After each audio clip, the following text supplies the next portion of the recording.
Look, while government can't prevent all the misfortunes to which countries and individuals are subject, it's got a duty not to make them worse. The supply chain shocks arising from the pandemic and the partial decoupling from China, the inflation hit resulting from massive debt-funded spending to deal with the pandemic, and the effective doubling of mortgage interest rates are now making an economic slowdown, if not an actual recession, almost inevitable.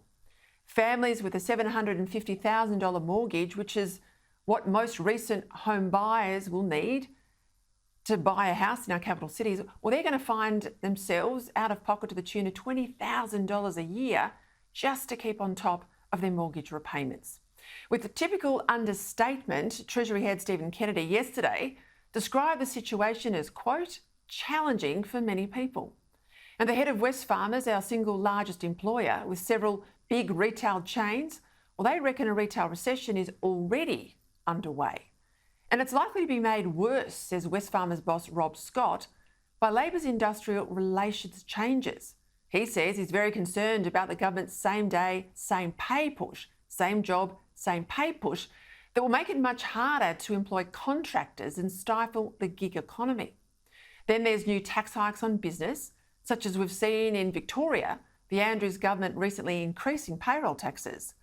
If economic growth this year is just the 1.5% forecast in the Treasurer's budget, and if immigration lifts population growth to nearly 4% over the next 2 years, even if a technical recession is avoided, a slide into per capita recession is almost inevitable, which means we'll all feel poorer individually, even if the overall economy keeps growing. Yet immigration numbers are determined by government policy. Power price inflation is driven by government policy.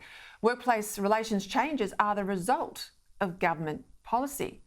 Now, sure, the government can't be blamed for the war in Ukraine or China's bullying, but it would certainly help struggling families to make ends meet if the PM and his front bench remembered that do no harm should be their first rule.